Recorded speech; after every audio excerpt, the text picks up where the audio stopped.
Hello friends, daily current affair में आपका स्वागत है। और आज हम आपके वीडियो लेके आए हैं जो बिहार से रिलेटेड है और बीपीएससी एग्जाम में आपके लिए बहुत ही हेल्प करेगा। चलिए शुरू करते हैं। तो सबसे पहला पॉइंट क्या है, हाल ही में एक रिपोर्ट जारी हुआ है जिसमें बताया गया है कि जो बिहार का सुपौल शहर है वो कचरा मुक्त शहर है। आगे चलते हैं। सेकेंड पॉइंट, सर्वाधिक प्रदूषित शहर बिहार का है बिहार शरीफ। आगे चलते हैं। और एक और चीज़ है इसमें, सर्वाधिक प्रदूषित बिहार शरीफ में मुख्य बिंदु है कि रिपोर्ट के अनुसार बिहार के 11 शहर दिल्ली से अधिक प्रदूषित हैं। तो ध्यान रखिएगा, ये पूछ सकता है किसी भी एग्जाम में। गया में बच्चों का बैंक, ये चर्चा में क्यों है कि बिहार के गया में स्कूली बच्चों के बचत खाते से बच्चों का बैंक खुला। यहाँ बच्चे अभिभावकों से मिलने वाले जेब खर्च बचा के जमा कर सकते हैं और ज़रूरत पड़ने पर बैंक से ऋण भी ले सकते हैं। मुख्य बात यह है कि यहाँ पे जो बैंक है वो बैंक का संचालन बच्चों द्वारा ही किया जाता है। आगे चलते हैं। शख्स आलम हाल ही में अंतर्राष्ट्रीय पैरा तैराक शख्स आलम को नई दिल्ली में राष्ट्रपति रामनाथ कोविंद के हाथों national best sport personal award प्रदान किया गया है और जिन्हें वर्ष 2020 के लिए अंतर्राष्ट्रीय स्तर पर बेस्ट स्पोर्ट्स पर्सनल अवार्ड मिला है। और ये कहाँ के रहने वाले हैं? शख्स आलम मधुबनी के रहने वाले हैं और इनको नेशनल बेस्ट पर्सनल अवार्ड प्रदान किया गया है। चलिए आगे चलते हैं। हर घर नल योजना, आपने सुना होगा कि बिहार में ये योजना लाया गया था जिसका 98% काम पूरा कर लिया गया है। और ये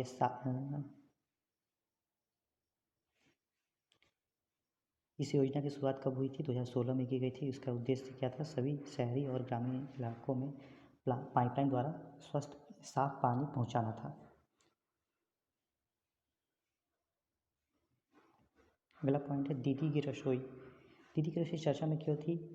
क्योंकि ग्रामीण विकास मंत्री श्रवण कुमार ने सभी जिलों में दीदी की रसोई खोलने की घोषणा की थी, लेकिन सभी जिलों में नहीं खुल पाया था।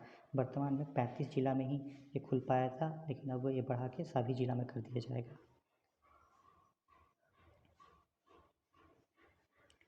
आगे चलते हैं। और इसका मिशन क्या था? एक और मिशन है कि बिहार के सरकारी अस्पतालों में मरीज और उनके परिजन और समस्त स्टाफ को न्यूनतम दर पर भोजन उपलब्ध करवा जाना। मतलब दीदी की रसोई से किसको? सरकारी अस्पतालों में मरीज और उनके परिजनों और स्टाफ को भोजन उपलब्ध करवाना है, इसका मुख्य उद्देश्य। आगे चलते हैं। बिहार में 36 नए ग्रामीण बाजार, तो यहाँ पे मुख्य बिंदु क्या? बिहार में 16 नए ग्रामीण बाजार खोले जाने की जानकारी हुई है। मतलब कि ग्रामीण विकास मंत्री जो हैं वो श्रवण कुमार हैं, उन्होंने 16 नए ग्रामीण बाजार खोलने की इजाज़त दी है और वर्तमान में कुल 64 ग्रामीण बाज़ारों को जीविका की तरफ से संचालित किया जा रहा है और 36 नए खुल जाएंगे, तो टोटल हो जाएंगे 100 हो जाएंगे।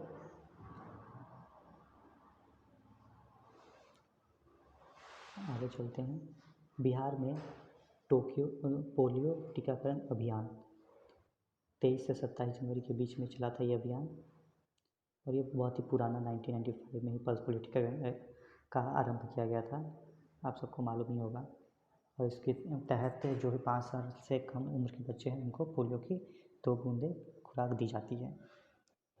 आगे चलते हैं। बिहार फाउंडेशन का जल्द ही देश में बाहरी मॉरिशस, इंग्लैंड, नीदरलैंड, वेस्टइंडीज में देश में सिलीगुड़ी, सिक्किम और गुवाहाटी में अपना चैप्टर खोलने की योजना है। और इसके अध्यक्ष कौन हैं? तो ये ध्यान दीजिएगा, बिहार फाउंडेशन के अध्यक्ष हैं तारकिशोर प्रसाद। तो ये अलग अलग कंट्री में इसे खोला जाएगा। चलिए आगे चलते हैं। नालंदा में आयुर्वेद पर्व कब से मनाया गया? 11 से 13 दिसंबर 2021 के बीच में आयुष मंत्रालय के सहयोग से 4 राज्यों में आयुर्वेद पर्व का आयोजन किया गया है।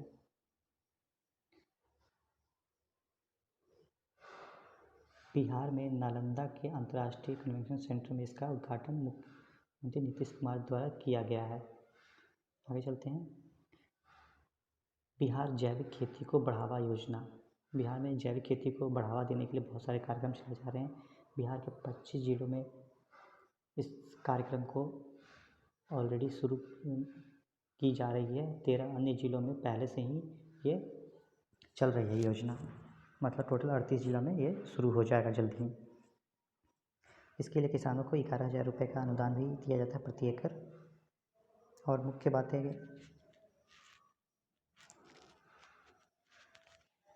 राज्य कृषि विभाग द्वारा जैविक खेती को बढ़ावा देने इसका गठन किया गया था।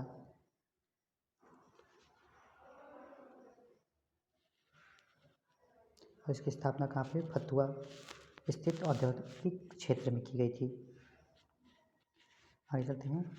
Bihar road research. बिहार में सुरक्षित यात्रा के लिए ट्रैफिक प्लान, रोड, पुल के डिजाइन के साथ निर्माण सामग्री पर शोध के लिए बिहार रोड रिसर्च संस्थान का निर्माण मोकामा में किया जाएगा। इसकी क्षमता 200 लोगों को प्रशिक्षण देने की होगी। इसमें 7 टेस्ट लैब स्थापित होंगे। इससे क्या होगा? गुणवत्ता पर प्रशिक्षण दिया जाएगा, जिससे जो कार्य है वो ठीक ढंग से होंगे।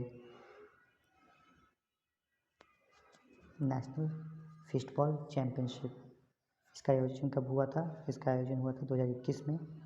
17 से 20 दिसंबर 2021 को बिहार के जहानाबाद में किया गया था। राज्य का इकलौता genome sequencing lab. Indira Gandhi institute of medical science Patna में बने राज्य के इकलौते जीनोम सीक्वेंसिंग लैब के ट्रायल और मानकों की जांच का काम पूरा कर लिया गया है। और ये बिहार, झारखंड, पूर्वी उत्तर प्रदेश और नेपाल का यह इकलौता लैब होगा जो IGMS हॉस्पिटल में होगा। हाजीपुर के फार्मा संस्थान को राष्ट्रीय महत्व का दर्जा। हाल ही में संसद ने राष्ट्रीय औषधि शिक्षा और अनुसंधान संस्थान विधेयक 2021 को मंजूरी प्रदान की है, जिसमें बिहार के हाजीपुर समेत 6 संस्थानों को राष्ट्रीय महत्व संस्थानों का दर्जा देने और फार्मा क्षेत्रों में अनुसंधान को बढ़ावा देने का प्रावधान किया गया है। मतलब हाजीपुर फार्मा संस्थान के साथ साथ 5 और हैं जिनको राष्ट्रीय संस्थान का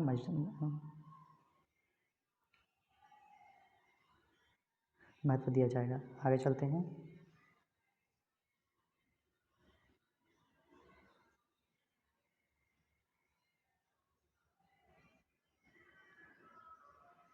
और इससे पहले भी है जो राष्ट्रीय संस्कृत विधेयक में हाजीपुर, अहमदाबाद, रायबरेली, गुवाहाटी, हैदराबाद और कोलकाता में ऐसे संस्थान को महत्व दिया गया है। आगे चलते हैं। शिक्षा में बिहार के 4 जिले टॉप में हैं। कौन कौन से हैं? तो दुमका, औरंगाबाद, शेखपुरा, मुजफ्फरपुर, बांका। तो इन 5 जिलों को चैंपियन ऑफ द चेंज की उपाधि दी गई है। राज्य का पहला टॉयलेट क्लिनिक लोहिया स्वच्छ बिहार अभियान के तहत 23 दिसंबर 2021 को कुर्नी प्रखंड मुजफ्फरपुर में राज्य का पहला टॉयलेट क्लिनिक खोला गया।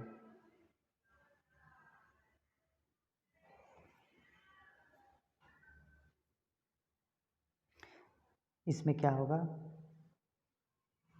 इस टॉयलेट क्लिनिक के विशेषज्ञ परामर्शी कुशल राज मिस्त्री, रेट्रोफिटिंग की सभी आवश्यक सामग्री व सफाई कर्मी की टीमें उपलब्ध होंगी, क्योंकि टॉयलेट बनाने में जो जो चीज़ें लगती हैं वो सारी चीज़ें वहाँ पे उपलब्ध होगी, चाहे मिस्त्री हो या सामग्री हो।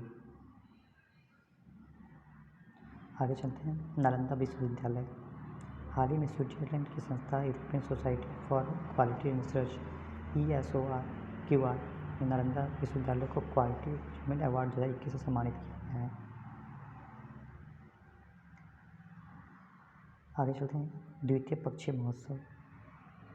राज्य सरकार द्वारा पिछले वर्ष आयोजित होने वाली पक्षी महोत्सव करगिल का आयोजन इस बार भागलपुर में कदवा दियारा में होगा। प्रथम पक्षी महोत्सव जमुई के नागी नकरी में हुआ था। बिहार पंचायत चुनाव 12 दिसंबर 2021 को 11वें चरण के मतदान के साथ ही राज्य पंचायत चुनाव संपन्न हो गया और उसका औसत मतदान कितना था 61.53%। ये पूछ सकता है किसी भी एग्जाम में। चलिए आगे चलते हैं। एक और चीज़ रह गया, हमारे वर्तमान बिहार निर्वाचन आयुक्त कौन है? दीपक प्रसाद, याद रखिएगा ये।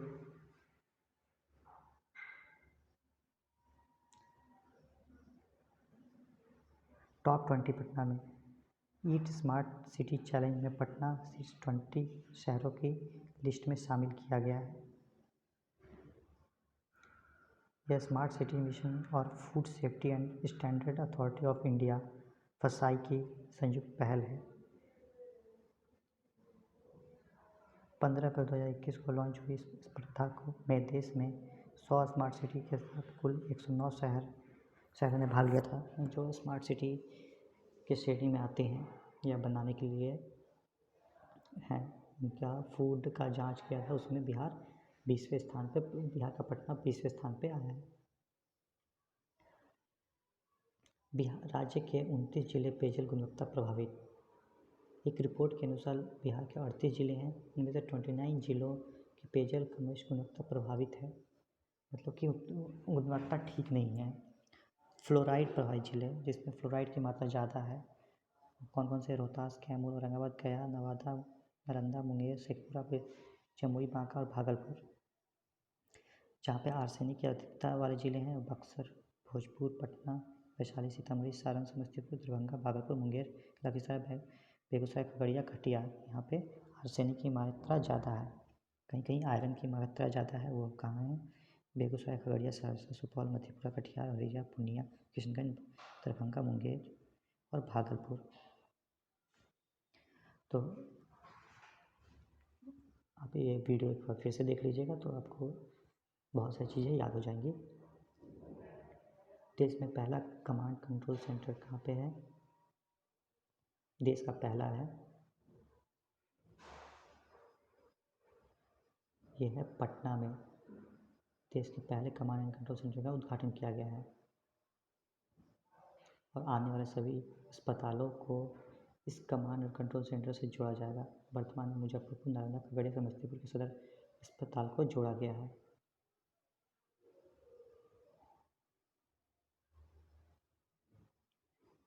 फिलो ऐप बिहार सरकार ने के शिक्षा विभाग ने हाल ही में फिलो ऐप लॉन्च किया गया है। इस ऐप से कक्षा 11 और 12 के सभी विद्यार्थी डाउट क्लियर कर सकते हैं अपने। एकल उपयोग प्लास्टिक प्रतिबंध, मतलब कि जो प्लास्टिक एक ही बारी यूज होगा उस पर प्रतिबंध लगा दिया गया है। बिहार में 15 दिसंबर 2021 को थर्माकोल के साथ एकल उपयोग प्लास्टिक पूरी तरह से प्रतिबंध लगा दिया गया है और जो लोग इसके विनिर्माण, आयात, भंडारण, परिवहन, वितरण, विक्रय में शामिल थे, अब वो जारी रखेंगे तो दंडनीय अपराध एक तरह से माना जाएगा। और ये कौन सी धारा के तहत किया गया था? पर्यावरण संरक्षण अधिनियम 1986 धारा 15 के तहत नियम तोड़ने वाले व्यक्ति को अधिकतम 5 वर्षों का कारावास हो सकता है। तो ध्यान रखिए, और अधिकतम 1 लाख का जुर्माना भी दिया जा सकता है। 2025 तक स्मार्ट प्रीपेड मीटर की सुविधा पूरी हो जाएगी राज्य में। 15 दिसंबर 2021 को मुख्यमंत्री नीतीश कुमार ने मार्च 2025 तक राज्य के सभी घरों में स्मार्ट प्रीपेड मीटर की सुविधा देने की घोषणा की है। मतलब उस समय तक सभी घरों में लग जाएंगे। और बिहार ये पहला राज्य है जहाँ पे स्मार्ट प्रीपेड मीटर लगाया जा रहा है। 2005 में बिजली की खपत बिहार में 700 मेगावाट थी, वर्तमान में ये 6600 मेगावाट हो चुकी है। मतलब बहुत ज़्यादा इंक्रीमेंट हो चुका है खपत में। कोसी मेची लिंक स्कीम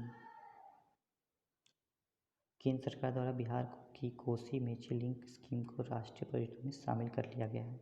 इसका खर्च कितना है? 4900 करोड़। और ये केंद्र और राज्य की भागीदारी से बनेगा। केंद्र 90% देगा तो राज्य 10% देगा। केन बेतवा लिंक स्कीम में केंद्र और राज्य की भागीदारी भी 90-10 का ही था।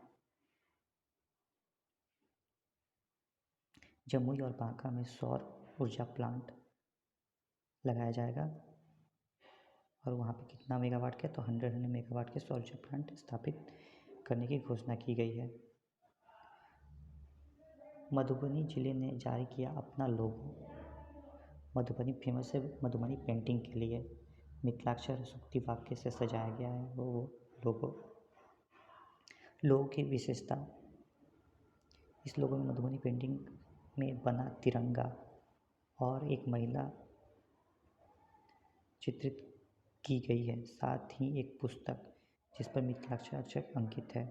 लोगों का सूक्ति वाक्य ज्ञानवेन जीवंत लिखा है। इसका अर्थ ज्ञानी ही सच्चे अर्थों में जीता है। पुस्तक पर मिथिलाक्षर में लिखा हुआ है, एकत्व का बोध कराता है। नीले रंग का अर्थ गोला अखिल विश्व में मधुबनी का उदय प्रतीत है। जननी के आपस में गुत्थ रेशे जन जन समन्वय प्रतिबंध करते हैं। जननी के आंचल में तिरंगा देश के गौरव में मधुबनी के योगदान बताता है।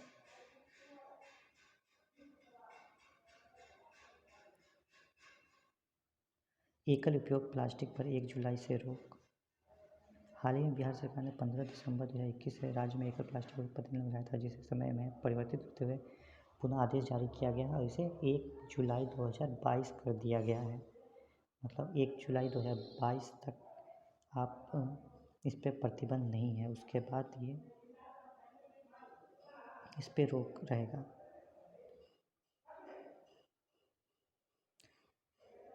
अब यहाँ पे हाल ही में रिपोर्ट प्रस्तुत किया गया है जिसमें आधारभूत साक्षरता और गणना पर सूचकांक में बिहार सबसे नीचे। मतलब साक्षरता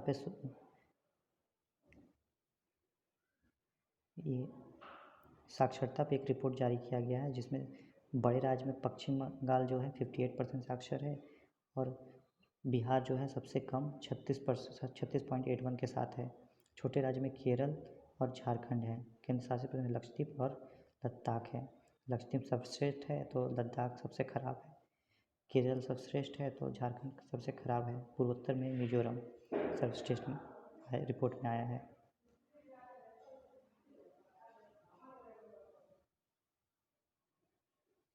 मुख्यमंत्री की समाज सुधार यात्रा। मुख्यमंत्री नीतीश कुमार ने पुनः जिलों की यात्रा पर निकलने की घोषणा की है। मतलब ये कई जिलों में यात्रा करेंगे और उस यात्रा का नाम क्या दिया है? समाज सुधार यात्रा। यह यात्रा 22 दिसंबर 2021 से शुरू होगी और 15 जनवरी 2021 यहाँ पे 2022 होगा। 2022 में पटना में इसका समापन होगा। इससे पूर्व ये 12 यात्राएं कर चुके हैं, तो ये 13वां यात्रा है। भोजपुर बनेगा एशिया का सबसे बड़ा इथेनॉल उत्पादक जिला। मार्च 2022 में यहाँ प्रतिदिन 4 लीटर इथेनॉल का उत्पादन होगा।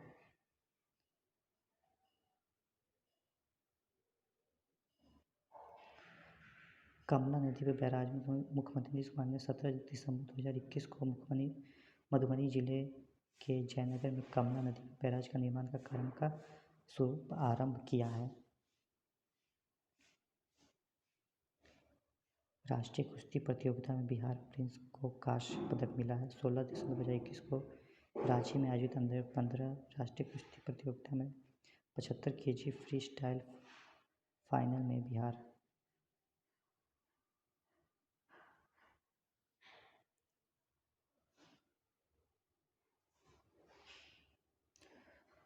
तो यह नाम याद रखिएगा। प्रिंस यादव बिहार में कुश्ती प्रतियोगिता में कांस्य पदक जीता है। गया और सुपौल चर्चा में हैं क्योंकि राज्य के जल जीवन हरियाली मिशन ने जल जीवन हरियाली और ग्रामीण विकास विभाग के लोक शिकायत निवारण मामले में जिले की रैंकिंग जारी की है। हरियाली बढ़ाने के मामले में गया और जन शिकायतों की सुनवाई में सुपौल जिला नंबर 1 पर आ गए हैं।